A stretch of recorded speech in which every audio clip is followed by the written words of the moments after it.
five dating mistakes keeping you single and what to do to make that, to change that. Why is this something that we just don't see that we do?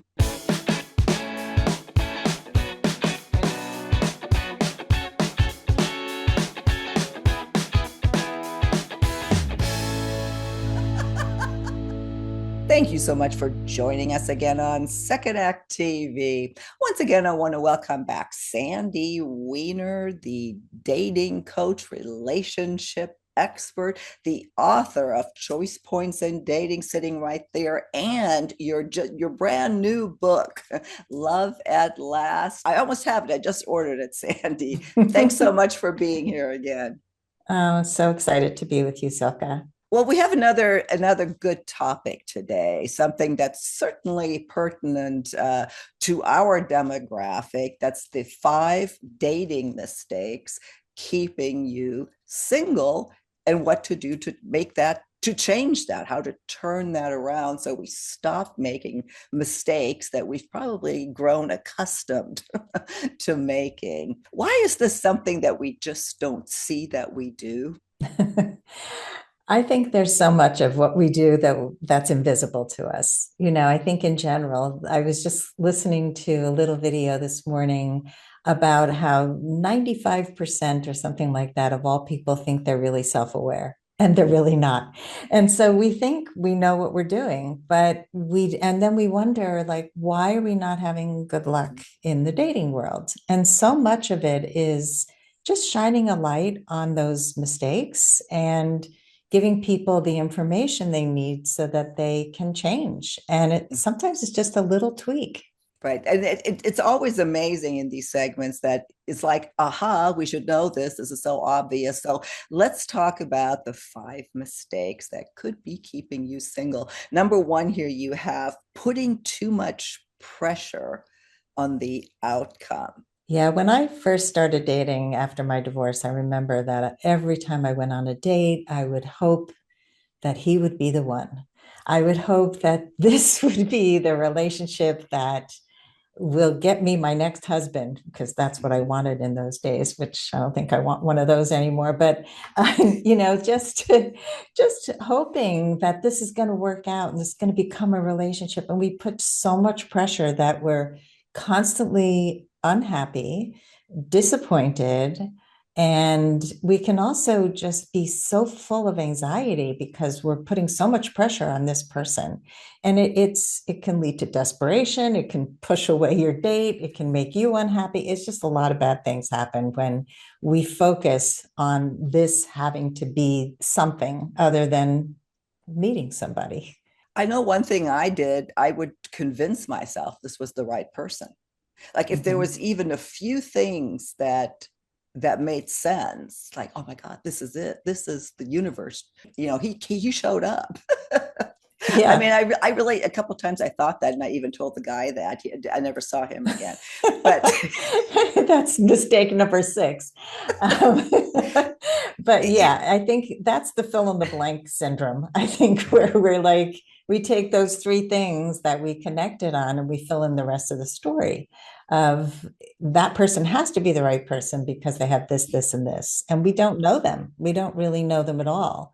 I did the same thing, by the way. I built a whole future before I even met people. yeah, well, that's one of the mistakes we'll get to here in a minute. What's the turnaround for mistake number one? Yeah, just be present. It's a hard thing for us to do. We're always thinking about the past and the future, but be present. Just get curious about who's sitting with you or walking with you or wherever you are.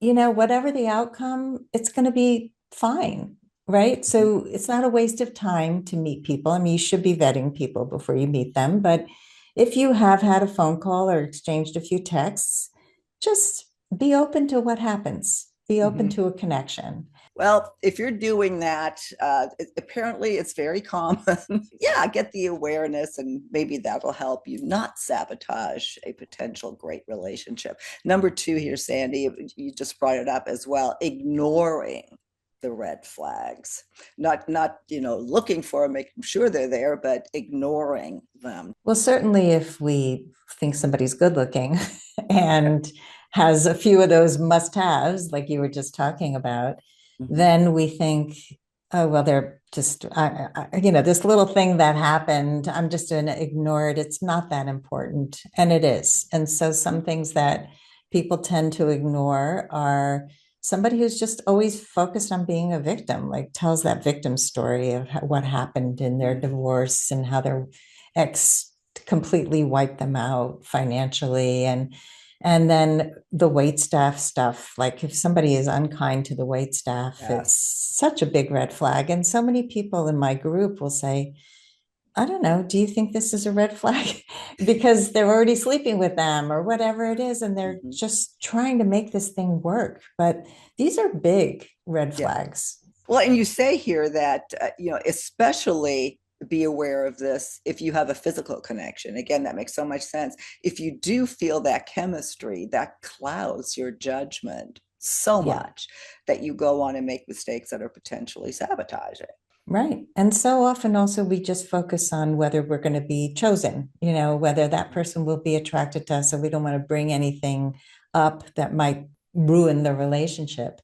Yeah. And I think we have to pay such close attention in the beginning because those things show up early on. When Mhm. I do a debrief with a client, it's clear these things were there from the Yeah. beginning and we chose to just put them under the rug. So then what's the turnaround? Yeah, don't let the that strong chemistry blind you to the red flags. And I always tell people, especially women, if you know you get attached really fast to somebody, don't sleep with them right away. It's so Mhm. much harder to have clear vision after you've been physically connected. So you need to have that clarity and just push that off a little bit until you feel like this person, you're building trust. Some of the most important must-haves have to be present. Well, and here's one that we mentioned just a bit ago. Number three, planning a future before there's a present. You and I have discussed this before, yes, and even today. Yeah, it's so easy to get caught up in a fantasy. And I see people doing this in all aspects of life, even like with a job possibility. Oh my God, this is my dream job. How do you know? Well, I just imagine what it would be like to work in this place. Did you ask questions? Do you know anything about this company? Is Mhm. there any upward mobility for you? So take those same questions and ask them of a potential partner instead of filling in the blanks, imagining a life with this person that you do not know. You don't know how they resolve conflict. You don't know how they communicate in times of stress. You don't know all the stuff that's really important for a future. Mhm. So don't do that. Yeah. You know what I've come to realize too through interviews is that men tend to do this. And Mhm. this is actually sending, we say mixed signals, but it's I think men sometimes fall in love quicker or get that attachment. They say things that women misinterpret that leads to this future that is not there. When we just met. Would you agree with that? Have you seen that? Yes, there is some scientific proof that says that men fall in love faster than women. Mm-hmm. I think they're generally less guarded than women. Women tend to build up a lot of walls. I mean, men do too, but I actually have a friend who just met somebody and was starting to get ahead of himself. And he called me for some advice. And he was like, help me slow down.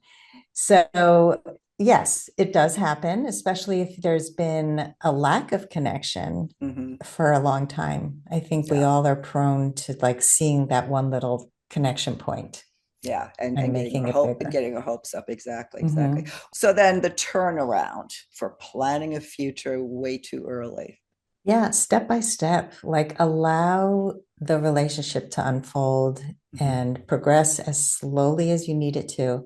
Whatever it is, it's healthy for all of us to take our time and to see how people are through good and bad, through stress, watch how they drive in traffic, Yeah, learn a lot about them and about their character.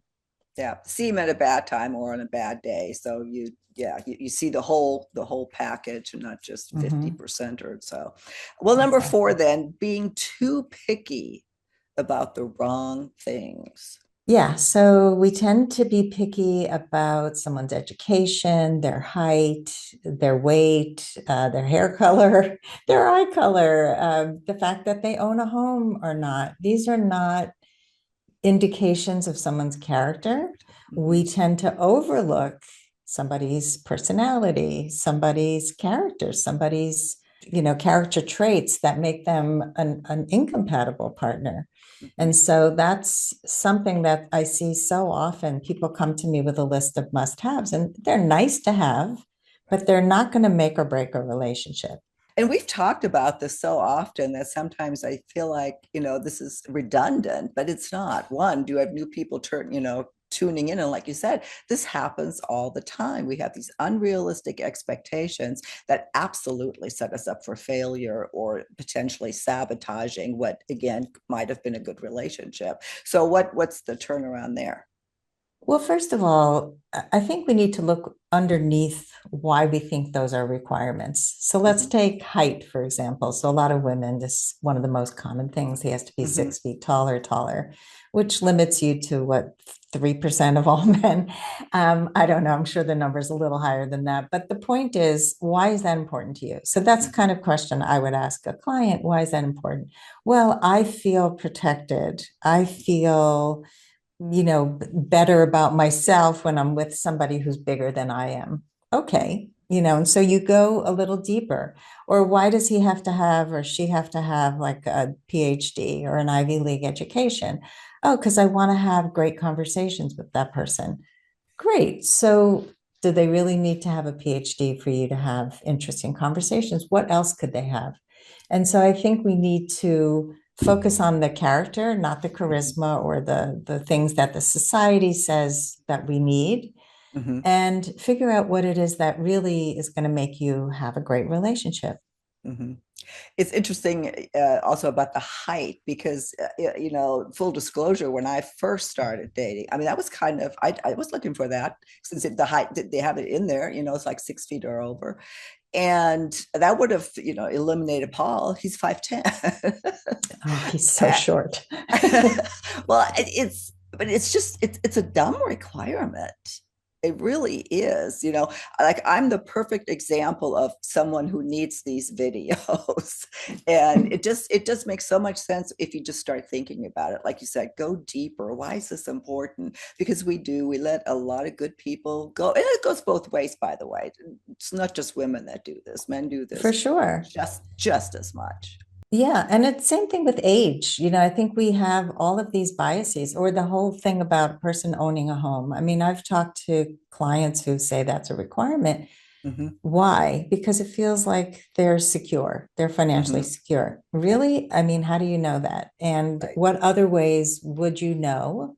Mm-hmm. And also our needs change as we age. I think that a lot of things that we thought we needed when we were younger, Mm-hmm. we realize not so important Yeah. anymore. Yeah.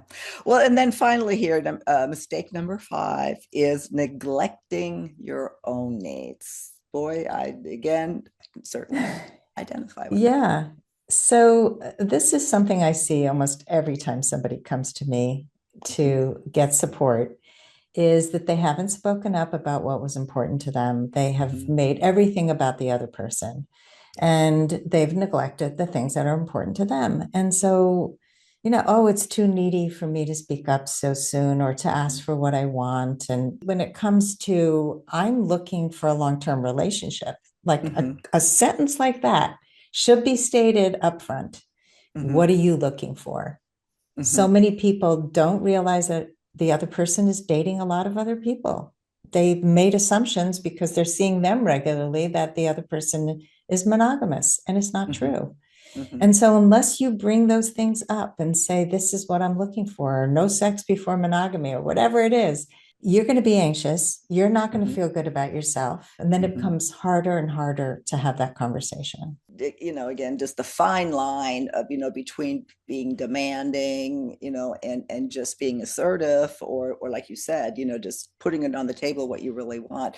That was always an issue. So I totally understand it. And I also understand how important it is. So, well, again, there's so many other mistakes, but I think these really do compile a good heap of what it is that we tend to do that are very common. Is there anything you want to add before we sign off here today? Yeah, I mean, I want to address the point you just made because I think people really struggle with setting boundaries. Boundaries are, they can feel like a demand if you don't have the right language and you don't set the right kind of boundary. There are porous boundaries, and a porous boundary would be a boundary that you set and don't really uphold. And that makes you wishy-washy and makes the other person know that you can be pushed.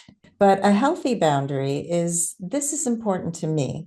Mm-hmm. And I'm curious what's important to you. That's how we state our standards and needs early on. And it's not a demand, it's just, hey, this is important to me. If that's not you, that's fine. I'll go Mm-hmm. find somebody Go who's a find better something fit. else. Yeah. Right. And what we do is we keep demanding that the person who doesn't have what we want should give it to us. And so we drive ourselves crazy. We drive the other person crazy.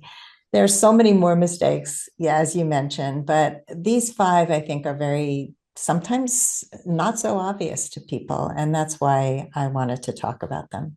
Well, Sandy, as usual, we will link to all of your information to your website, Last First Date. Do contact Sandy if you need a little help here in this department. Sandy's a fabulous coach. Lots of our viewers already, I think, have contacted you. I'm getting some good feedback there. And of course, your books, Choice Points in Dating. And be on the lookout for Sandy's book that was just published, Love at Last.